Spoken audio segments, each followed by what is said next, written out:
ST आरो minority actually बेथ' संबिजितनि बाथ्रा फैबाय दा एसटी होनोबा जोङो अलरेडि बे कन्स्टिटिउसनेलि एक्नलेज जों स्वीकृति मोनखानाय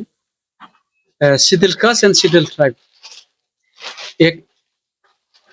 नि गेजेरजों स्वीकृति मोननाय दा बिनि बेलायावहाय माइनरिटी होनना बुङोबा दा माइनरिटीया जोंनावहाय बुंनो थाङोबा जोङो बिसेस करे आं दा जोंनि बिटिसि काउन्सिलाव जोंनि रिजनाव 6 शेड्यूल आं बेखौनो बुंगोन दा जोंनि एसटी थाबाय माखासे माइनरिटी थाबाय माइनरिटी ग्रुपआव सोर सोर गोलैखो होमबा जोंना माखासे जोंनिनो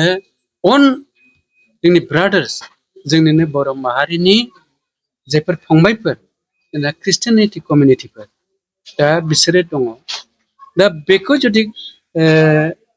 माइनरिटी लाइनाव लांनानै ट्राइबेलनि सुबिदानिफ्राय बन्सित खालामनो थाङोबाथ' बे मोनसे बिराद गिदिर कनफ्लिक्ट आरो बेजोंबो जोंहा जोंनि ट्राइबेलफोरनि बा बर' माहारिनि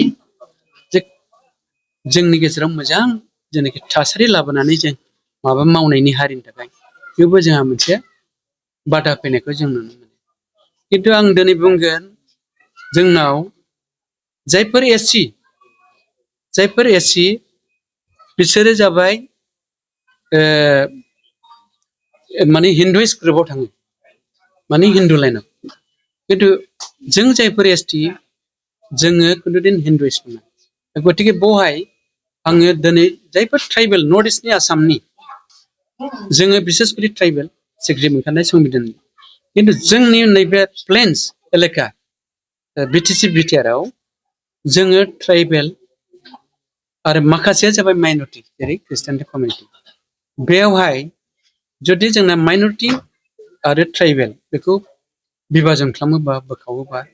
बे जोंनि थाखाय मोनसे कनफ्लिक्टखौ जों फैनायखौ नुनो मोनो गतिके बियो जुदि एससी ओबीसीआ जुदि हिन्दुइस्ट लाइनाव थाङोबा बे आलादा बेपार खिन्थु जोंनि एसटीनि थाखाय एसटीआव बेव जुदि सोरबा ओबीसी नङा माइनरिटी थायोबा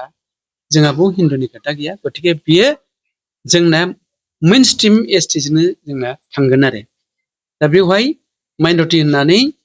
जोंना ख्रिस्टियानिटी फंबायफोरखौ जुदि बन्सित खालामोबा बे संबिधानालि कन्स्टिटिउसनेलि बेखौहाय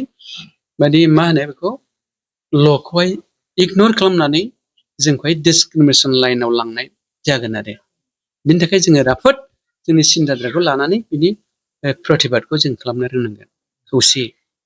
बेखिनिखौ आं लुबैदों आरो बेखिनि मेसेजखौ आङो रायजो राजाफोरनो हरबाय आरो दिनै नोंथांमोननि प्रेस मिटनि गेजेरजों जय बर'नि जय